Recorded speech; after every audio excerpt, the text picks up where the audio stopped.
Greetings, this is Scotty Reed with a Black Talk Radio news segment.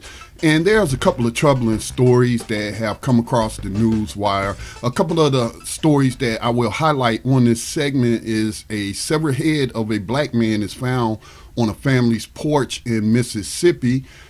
This is in the wake of anti-American rallies that occurred over the weekend. Also, you had a U.S. congressman out of Louisiana who called for the killing of all Muslims, which reminds me you had these anti-Muslim rallies as well that happened over the weekend. We have a story out of Texas with a slave catcher and her husband murdering a man, and they have been charged with murder. And last but not least, we will share a story about a college professor, university professor, in sociology who has been forced into retirement after she was challenged on some alternative history that she was given to the class about the impact of slavery on black families. So stay tuned. We have those news stories coming up for you. Let's go ahead and start with the first story. As I mentioned, we have a severed head being found on a porch, being found by some children actually on a family's porch in Mississippi. This is an article that is news that's being reported by Angela Ham. Yes, Angela Ham of The Root. And just a little bit of details. This occurred in Jackson, Mississippi. And I'm also reminded that Jackson, Mississippi just elected a new black mayor following his father, Chokwe Lumumba. Believe this is Chokwe Lumumba Jr. Apologies if I have the name incorrect, but they just recently elected the son of the revolutionary human rights defender, Chokwe Lumumba, who was the former mayor of Jackson, Mississippi, and of course he died from illness. So anyway, authorities in Jackson, Mississippi are investigating this crime, which I'm saying is a possible terrorist attack. On Saturday morning, a group of children found a severed head on the front porch of a home. WLBT reports hours later, a headless, burned body was discovered less than a mile away. Both sets of remains are identified only as those of a black male. There was a tweet from the Jackson Police Department which said that it was full body, headless, no apparent cause of death at this time, awaiting coroner and medical examiner's ruling. So that's all the news that we have on that particular story right now. It is a very tragic story. There are no suspects being named, but I'll name a couple of suspects. I have two suspect groups in this gruesome, grisly murder. I would say Confederate white males, those who are sympathizers and followers of the religion of the Confederacy. These people are also insurrectionists, and they have been labeled terrorists before these white supremacist organizations by the United States government in 1871. Those laws against these white supremacist terrorist organizations are not being enforced, although they are on the books. So that's my number one suspect group, is some sort of white supremacist terrorist organization, possibly kidnapped this black man, cut off his head. And, you know, again, this is in the wake of a lot of let's just say anti-non-white people, anti-Muslims, anti-black people, anti-Hispanics as well. So that's that story. We do want to keep it moving. If you want to leave your comments on who your suspect group. So I forgot the name of the second suspect, didn't I? The second suspect group I would suspect would be some kind of foreign gang, drug gang related or human trafficking gang. I have read stories in the past about some gangs out of South America.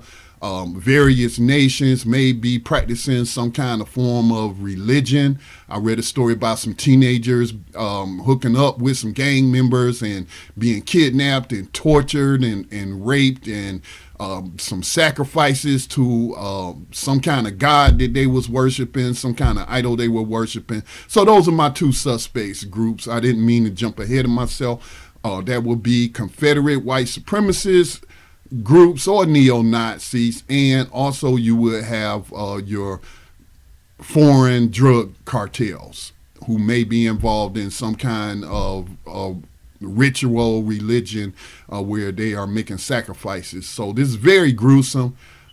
This community needs more than just prayers. I would say they need some trauma psychologists to come down and address that trauma, especially these children. I hope that they're getting some help.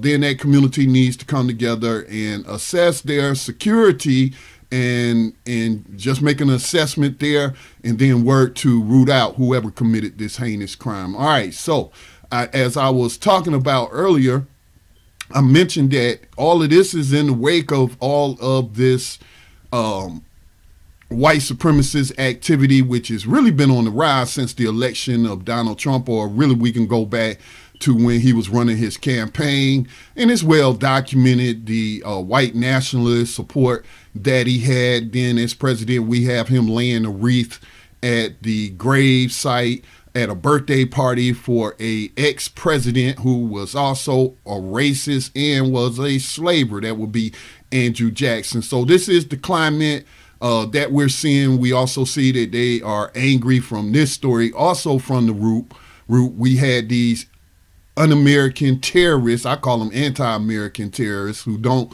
believe in the Bill of Rights of the U.S. Constitution and freedom of religion. And so they plan all of these different rallies around the nation that was supposed to occur nationwide. From all accounts, they were pretty much flops, where you only had like a dozen or so people show up to engage in anti-Muslim propaganda and activity, but you had much larger number of people turn out for the counter demonstrations. And there was some reports of violence occurring between the two groups. Now, as I also mentioned, I'm just saying, what kind of climate are we in where now we're finding black men's heads cut off and left on families' porches? So we have a U.S. representative by the name of Clay Higgins. As I mentioned, he's out of Louisiana. He's also a member of the GOP. And he said that we should kill all Muslims. That's a story that's being reported by the Young Turks. And this is a sitting U.S. congressman who also did not take his oath to uphold the Constitution very seriously if he wants to target people based on their religion. And I would also say this is a white supremacist suspect. I would suspect him also to be a Confederate sympathizer, a potential insurrectionist, and he should be forced to resign from office, if not outright charged as a subversive. So this is the climate that we have seen increase. It's always been there, but we've seen increase in just open bigotry, open racism, open terrorism in the age of Donald Trump. All right, we have this story out of Texas where we have a Texas sheriff's deputy. This is a woman. She was off duty and they were eating at a restaurant, and her husband noticed some Hispanic looking guy, brown skinned fella, obviously, and I guess went out there to check on him, or I don't know, being nosy or whatnot, but the victim was drunk. The victim of this crime was drunk. Let me pull up a little bit of information on that story for you. Again, this is coming to you from MSNBC 6. Imagine that's a regional outlet. A Houston area sheriff's deputy and her husband, both charged with murder in the killing of a man during a late night confrontation, were released early Friday after turning themselves in to authorities. So the backdrop to this story is apparently the victim may have been drinking, allegedly was drunk, and was relieving himself, urinating in public, perhaps in the alley, in a bush somewhere. Those details have not been shared. So this sheriff's deputy's husband goes out there to I guess be nosy and interfere, or I guess try to exact a citizen's arrest on this person. And so then he gets the guy in the chokehold who's drunk, who's impaired, obviously not in a condition to really defend himself, puts him in the chokehold. Perhaps he learned from his wife, the sheriff deputy, and ends up choking this man out. Now, the sheriff's deputy, who was off duty at the time, and they did this in front of their own children, murdered this man. But the sheriff deputy, she's being charged because she was helping to hold the man down while her husband choked him out. Now, this is, I think you pronounce her name, Wana or Chana, and Terry Thompson were both freed after East posting bail of $100,000, the Harris County Sheriff's Office said Friday. And being that this was such a cold-blooded murder, and I don't understand why their bail was so low. And I am of the mind that, especially when you have law enforcement involved, those people should be held to a higher standard, and they should know better, unless that's the type of culture that they have down there in that Houston area. Let me see if I can find the county for you. Believe it says Sheldon. Let me see. They surrendered. Both are scheduled to have the first court appearance on Tuesday. They surrendered to authorities late Thursday at the grand jury that they handed up separate murder indictments against them. Sheldon, an unincorporated community, is 17 miles northeast of Houston. So that's that story there. And we do have one more story that we would like to share with you in this news segment. And that story would be, you have a student who confronted a professor that denied that slavery destroyed black families, and this teacher also, or this professor also, threatened this student online that called her out, put her information out there, blaming her for getting her fired, simply for being called on the alternative history that she has been teaching or demanding from these students. So this is a story that's coming to you from BET.com. It says, Kayla Renee Parker was horrified after her future was put in jeopardy by Judy Morlock. That is the professor's, or now the retired professor's, name. At the University of Tennessee, again, that's where Donald Trump went to lay a wreath at the grave and go to the birthday party of Andrew Jackson, a white supremacist slaver. That's where this occurred in Tennessee. No surprise there. One instructor didn't seem to have her facts straight and got chin checked by one of her students. Kayla Renee Parker was taking a quiz given to her by her professor, Judy Morlock, and one of the questions seemed like a slam dunk. The question asked, historical research on African-American families during slavery shows that, and Parker answered C. Black family bonds were destroyed by the abuses of slave owners who regularly sold off family members to other slave owners. Seems correct, right? And that would be correct, but not according to this professor, as the BET article states, not according to Morlock, who marked it wrong in favor of D. Most slave families were headed by two parents. So let's back up here again and go to the question. Historical research on African-American families during slavery shows that. Now, this could be a multiple question.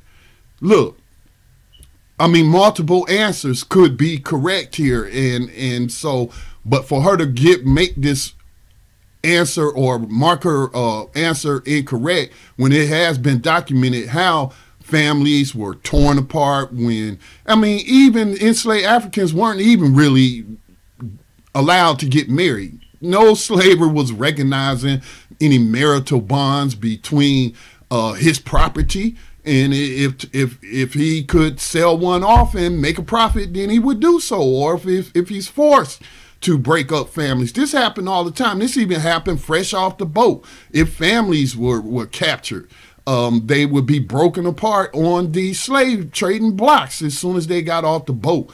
I imagine in the early 1600s. But it is a fact, though, that most enslaved Africans, the vast majority of them, millions of them, were in fact born here in the continental United States, bred like cattle, and which just is another reminder of the inhumanity of it all. This was all about profit.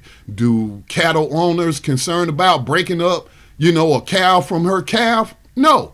These are evil, despicable people. Again, these are the people that broke away and wanted to start the Confederate States of America, and they eventually got put down by the formerly enslaved Africans and free black people, but they were allowed to thrive in 1915 and resurrect their terrorist groups, also historically known as the Klan. All right, so these are some of your news stories. Hats off to Kayla Renee Parker for challenging this professor and not accepting a whitewashing of history. And so when it was brought to the faculty's attention, obviously this professor was teaching some alternative history, didn't deal with the situation correctly, then start blaming this student for why she was forced into retirement. So there you go. And I know there are those out there that'll say, they'll quote Malcolm X and say only a fool would allow his enemy to educate his children. Okay, well, that was true back in the 1960s and at a time, but this is what he meant by that. And so you had to go get your higher education wherever you can get it at. But the thing is that we should be educating our children to the true history of this nation, whether it's our history on this continent, or whether it's just true history. Just, this political movement of this alternative history only seeks to minimize slavery and racism in this country, and to also minimize their culpability in reparations as a nation. All right, so this has been a Black Talk Radio news report. All of these stories have been posted for you at btrcommunity.com. You can find us online. Please subscribe to us at blacktalkradionetwork.com, where you can sign up for subscriptions to podcasts from multiple producers. Join us at our btrcommunity.com. It is a social media community like other social media communities where you can share information. All the stories that I've shared with you are posted there in btrcommunity.com. So please come and check us out and join us there and join in the conversation. Follow us on YouTube at youtube.com/user/Black Talk Media. And we're on Facebook, of course, at Black Talk Radio Network. That's facebook.com Black Talk Radio Network. And finally, on Twitter, you can follow us at Black Talk Radio. Please support independent black media by making a donation to the nonprofit Black Talk Media Project. Peace.